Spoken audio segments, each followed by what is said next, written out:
fanambarana vaovao izay tena soanao tsy mbola irotsaka ny tenanay fanohana bandy aminay izy ny Paul Rabary tsy ampiakatra ny vidim-bary izy ny Rabary Paul lo entin'indelo ny Paul Rabary numéro 8 fanovana ifotony Vina voalohany ho an'i Madagasikara avy amin'ny Paul Rabary fanjakana mitsitsy sy mitsinjo ny vahoaka ahina 12 ny isan'ny ministera voanana ny Sénat sy ny primature amidy ireo fiara-panjakana mandany lasantsy sy mampieboebo ajanona ny fandaniana miopapana ny volam-panjakana fanjakana mitsitsy sy mitsinjo ny vahoaka dia fanjakana izay manao laharam-pahamehana sosialy ny vahoaka mba ahafahana manao an'izay nefany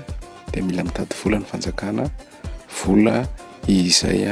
ampiasain'ny fanjakana ihany amin'ny andavanandro fa afindra fotsiny ny fomba diatanana n'ilay vola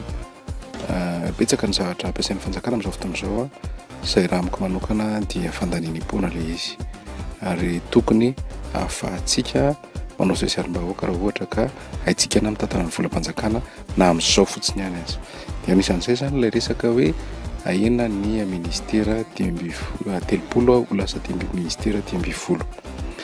anisan'izay koa ny hoe foanana ny Sénat foanana ny primature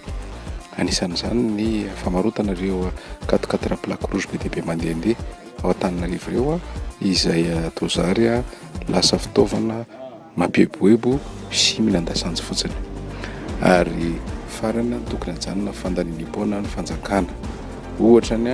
ny fety be ao Iavoloha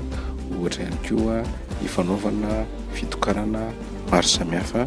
izay raha totaly ireo vidin'ireo fitokarana atao maro samihafa ireo isan-taona mety avy tanjavatra izay mivaingana koa ny vahoaka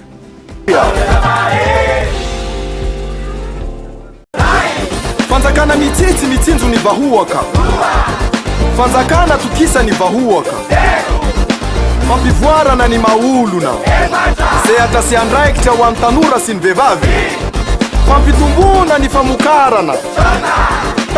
faritra mizaka tena Madagasikara matehonina Madagasikara misokatra amin'ny teknôlôjia